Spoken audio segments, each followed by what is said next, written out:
Coming up on American Black Journal, we're going to check in with Covenant House, Michigan about the state of homelessness among young people and what the organization is doing to address the problem. Plus, improv isn't just for comedians and actors. We'll show you how it's changing the lives of some Detroit public school students. Stay right there. American Black Journal starts right now. Across our Masco family of companies, our goal is to deliver better living possibilities and make positive changes in the neighborhoods where we live, work, and do business. Masco, a Michigan company since 1929. Support also provided by the Cynthia and Elsa Ford Fund for Journalism at Detroit PBS.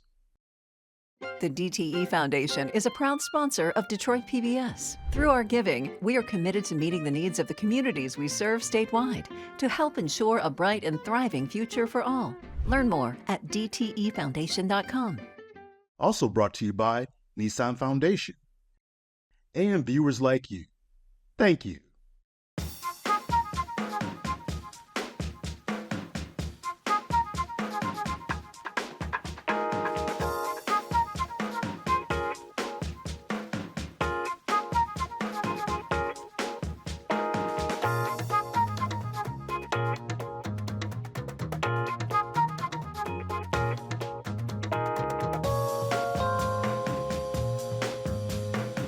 Welcome to American Black Journal. I'm your host, Stephen Henderson. November is National Homelessness Awareness Month and National Homeless Youth Awareness Month. It's a time to shine a light on the efforts to prevent and end homelessness.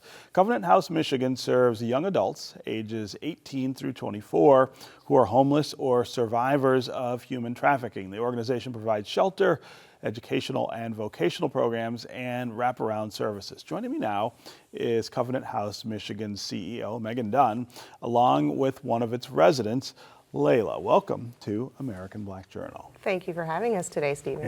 Yeah. So Covenant House has been one of my favorite nonprofits in Southeast Michigan for a long time, and there's a really specific reason.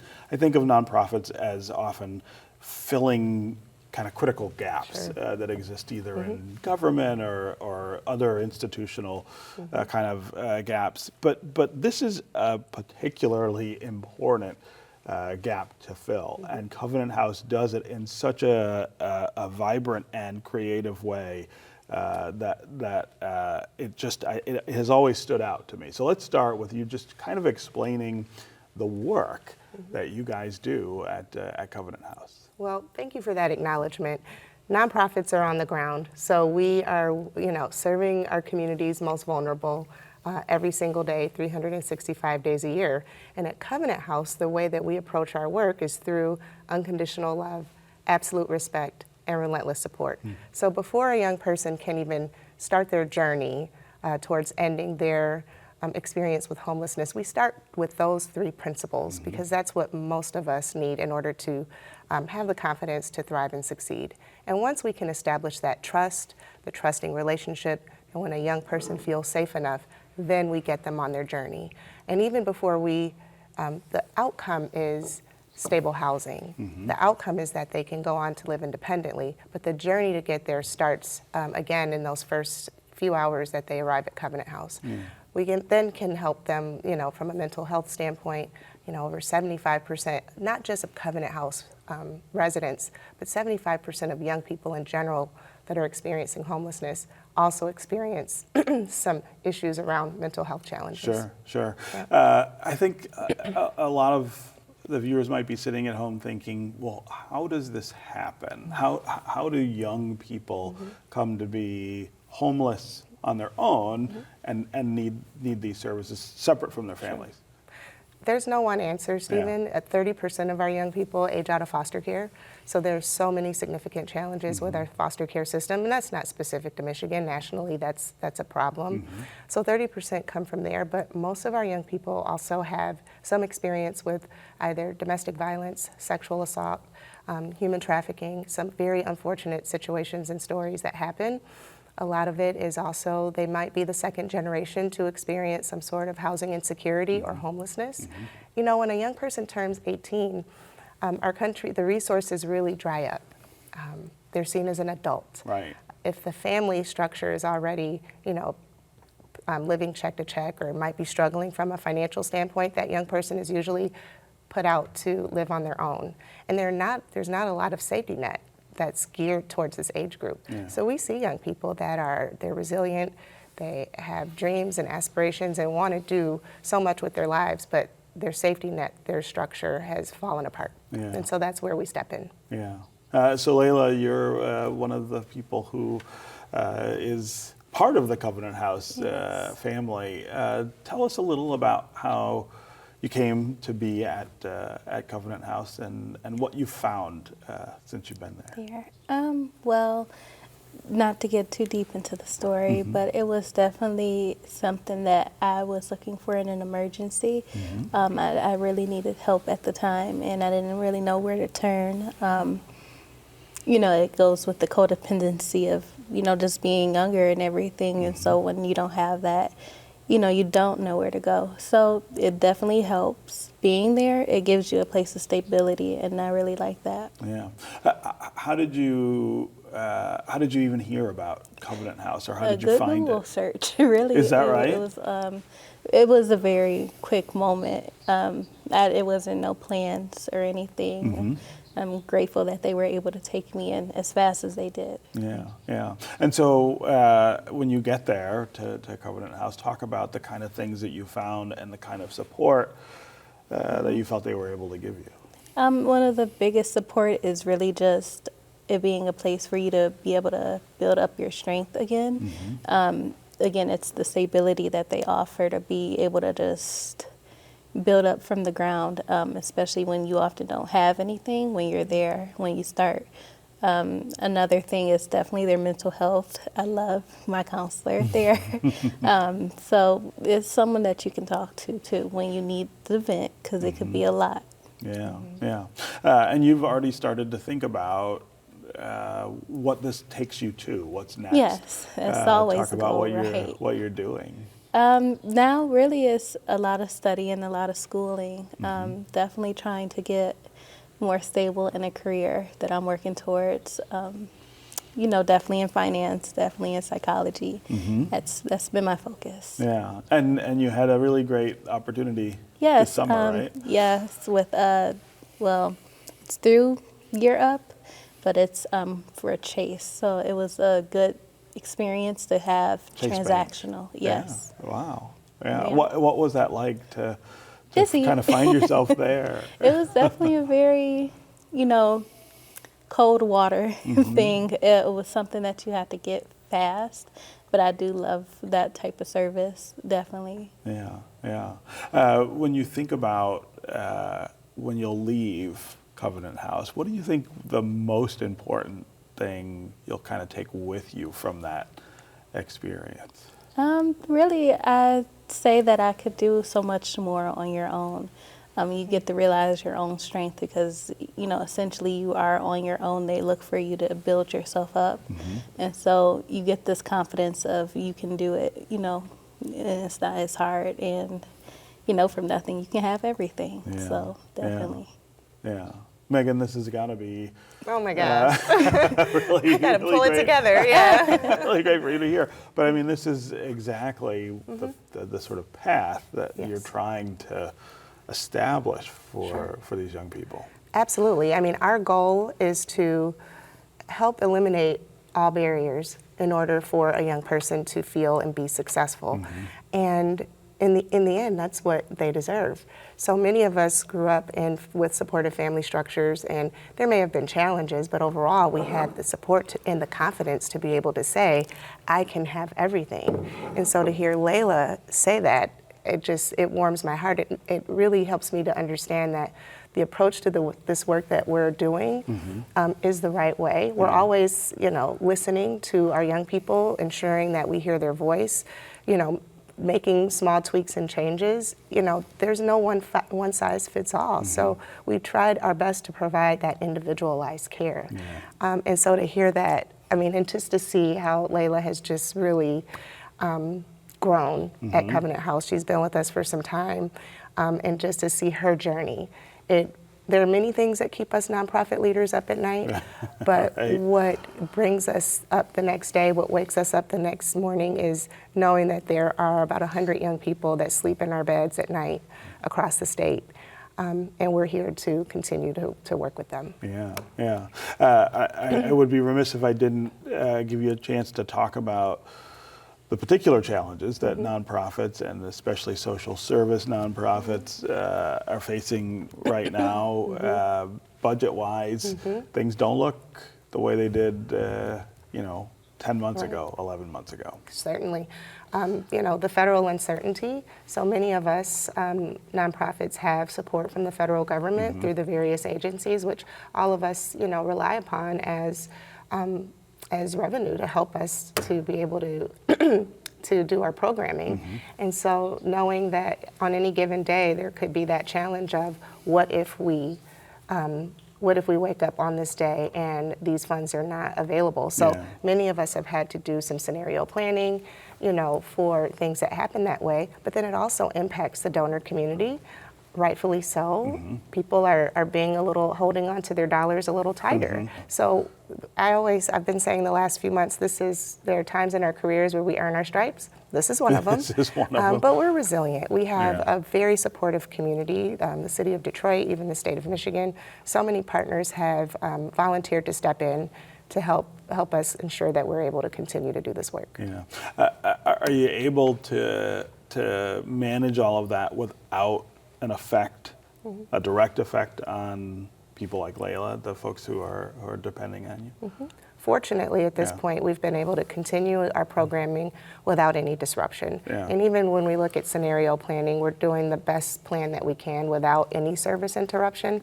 In the end, our goal is always to service young people as best we can every single day. So at this point, we haven't, and we're very fortunate in that way. But I am having very strategic and aggressive conversations with donors and foundations and individuals and corporations, sharing that we are on the ground. So we are the ones that are serving our community's most vulnerable. Layla, I'm going to give you the last word here. What would you say to someone who is right now in the situation you were in before you came to Covenant House about possibility, about the future, about opportunity? I mean, it seems like all of those things are pretty clear to you now, and they probably weren't before. There is always a chance to start over, never to be attached to too much. This should be your biggest lesson in that. Definitely not to be materially attached to things, but also have goals, because you want more things, definitely, and life can turn out great. So, that's the biggest thing. How much longer do you imagine you'll be at Covenant House? Hopefully not too much longer, but strong as I'm trying to leave as strong as I can. So will you miss it when you're gone? It'll be a point of graduation for me. So I'll miss the people definitely, but I'll definitely be happy to know that I'm on my own now. Yeah. Well, congratulations. Thank you. On the work, and congratulations to you, Megan, Thank you, Stephen. all the work that you guys are doing. We appreciate your paying attention to this. We do. Yeah, it's important, and it's so important right now, given the climate and as you point out, the uncertainty. Sure. Yeah. A program for students in the Detroit Public Schools Community District is helping boost their self-confidence and life skills. The Detroit Creativity Project uses improvisation to help elementary through high school students succeed. The program was founded by actor and comedian Mark Evan Jackson. Earlier this year, One Detroit's Chris Jordan visited one of the improv classes. He also caught up with Jackson and one of the project's well-known supporters, Detroit area native and former Saturday Night Live cast member, Tim Meadows. Meatballs are falling from the skies. Did you see that? Whoa, a meatball? How did they know I was hungry? Uber, you want some? Off the ground? Oh yeah, I saw him catching them. This is my favorite day of the year. This is our spring student showcase. We do this every single year. We bring together kids from a lot of different schools who never get to meet each other or play together during the year, and they all perform for friends and family and the public. Some of the kids performing here today will have never performed really on stage in front of an audience. They've done improv in the classroom, but this is their first performance in front of an audience. Is it spoiled? I think learning improv at this age is really good. I mean, I wish I had learned when I was younger. I think the thing that you learn from doing this, and I think you'll find it in the kids you meet here, they have a higher level of confidence in themselves. They're able to like express themselves much better. And I think for a teenager, that's like huge. You don't see the camera there?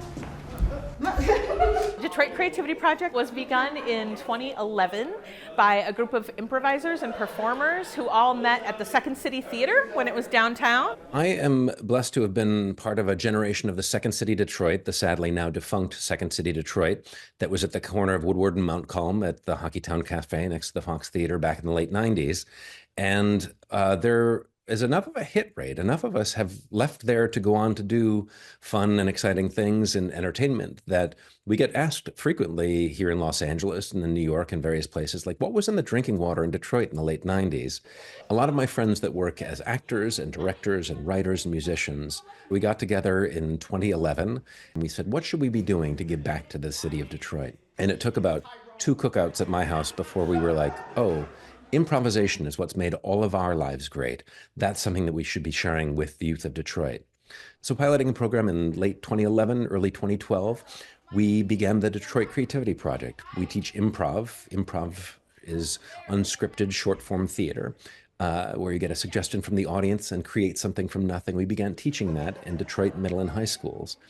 And it's just a wonderful skill set. In addition to being fun and funny, it carries with it some not so secret, really wonderful life side effects. It's adaptation. It's dealing with change. It's any moment in your life realizing that something different might happen, and if you can be cool about it and you can roll with it, then anybody else can look at you and just say, hey, that makes sense. Maybe I can do that too. I like drama improv because I like to join things that like get me out of my comfort zone.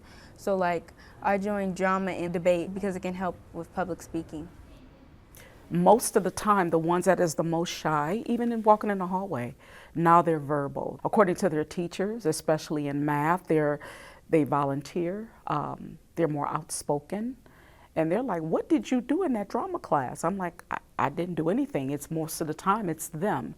When I watch Jason and Dana kind of pull some things out of the kids, I'm sitting back like, oh my goodness, look at this kid. I remember when. It's a true pleasure to watch a student who goes from, you know, in their shell, or even students who are super careful, they don't want to be wrong, they don't want to make a mistake. It's super cool to watch those students go from that state to blossom into a young person that's empowered, that is connected to their own choices, their own voice, that are confident enough in their ideas to be able to share them and build with other people. Improv for me is like an expression of freedom. It's like you don't really have to follow a set of rules.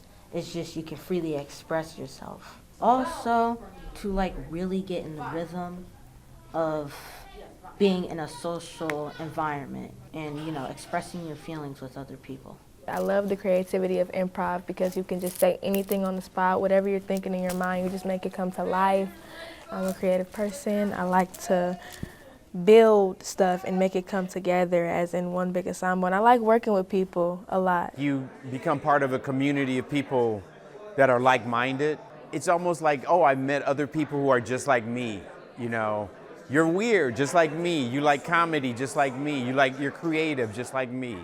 And so it's really great because you get strength from that. Correct. Devising the curriculum initially for the Detroit Creativity Project, the teaching of improv is fairly universal, but we had to pivot a little bit because we realized we're teaching this to, in some cases, middle school students, in some cases, high school students, and now we've even moved younger. We, have third graders and fourth graders in some of our programs. We've just got this amazing group of teaching artists. They're all improvisers and performers and teachers themselves. We have a social worker on staff. We have people who have been teaching improv for decades, and they're amazing with the students. Typically, every semester, we've got about 10 to 15 classes in about 10 or 12 schools. We are so fortunate to be partners with Detroit Public Schools and local area schools, Hamtramck, Lincoln Park, where we just go in, we have the classroom teachers stay in the class, and we teach improv games. There are contestants in a spelling bee. The host will give you a word that is made up, and the host is going to ask you to spell it. I'm an actor and a drama teacher. When I heard about Detroit Creativity Project and their mission to not only just teach improv skills, but use it as a tool of empowerment, I signed up to be a teaching artist, and this is my 5th year. Throughout these 5 years, I've learned so much that has impacted me as an artist and just as a person. There's a range of emotions. What I would love to see from your characters before we even begin, I already know how your character feels. My teaching style is more so reflexive of what I'm seeing. Today I created a game based on what I was seeing from the students, and that was these students at Bates are extremely intellectual. They're very, very bright, and they love to be engaged and they love to be challenged. Finding ways to still move the group towards that freedom we talked about. I ain't gotta be right, I ain't gotta have the right answer, I ain't gotta have the right statement, right? To push them there definitely takes you paying attention to the group and knowing what the group need, listening, watching, observing, and responding. What was challenging, what was easy about that? Second. Okay, because since I had an accent with my voice that I was doing, it was like hard to keep my voice up. It really helps me because it helps my brain think of new things on the spot immediately. I was feeding off of everyone's energy. Like when I heard one thing, I thought of another, and I was like, oh, that could go there. And then I added my own thing into it, and it just became one. Some of the activities are more focused on things like character building or emotion, point of view.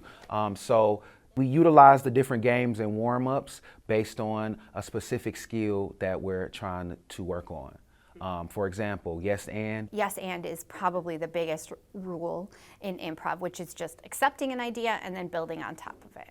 So it doesn't always mean that you have to agree with the idea, but in the scene you accept it and you build upon it. And you're building together, you're working together, you're honoring what they're saying and adding to it. Everybody shows up and does their part. And it turns out that if you do that in real life, it goes better. Improv is really only important for people who ever have to come across another human being in their life. If you were on the planet Mars, maybe you shouldn't take an improv class. If you're anybody other than that, you should take an improv class. Because what it shows you is that you're improvising all the time anyway. There's no script for your day. And it shows you that, and then it teaches you that it matters how you approach it. And it makes you a more curious, more interested, and therefore more interesting person. Once the kids had like a first couple of classes, I was tuned in. I'm like, oh, this is it. And I was always taking notes. Even some of the most troubled students, I think if they kind of tried improv, it would help them. Because it does bring out emotion. It also teaches them how to deal with that.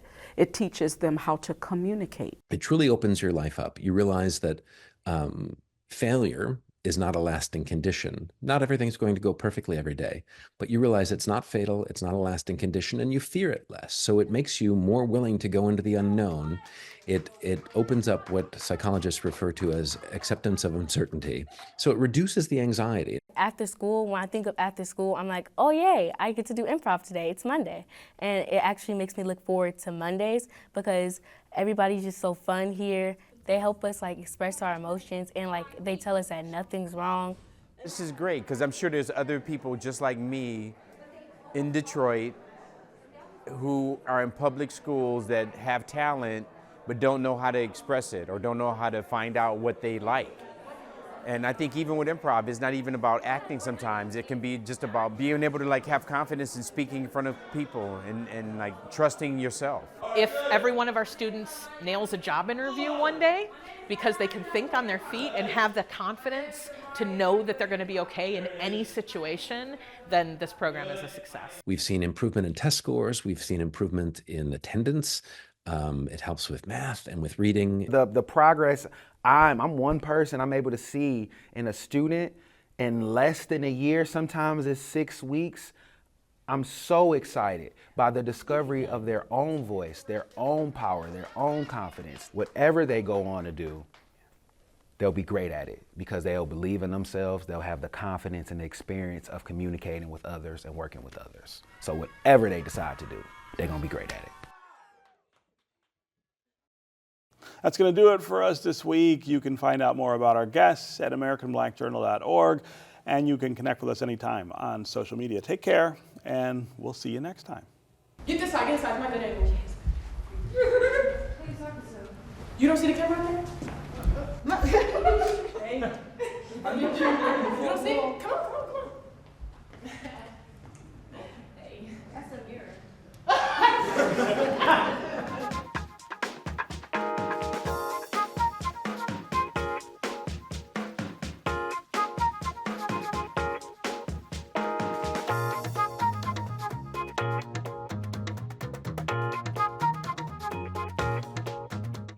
Across our Masco family of companies, our goal is to deliver better living possibilities and make positive changes in the neighborhoods where we live, work, and do business.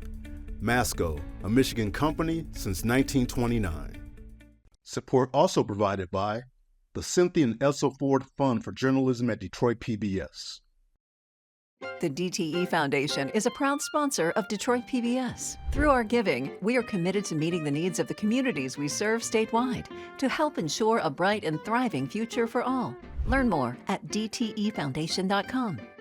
Also brought to you by Nissan Foundation and viewers like you. Thank you.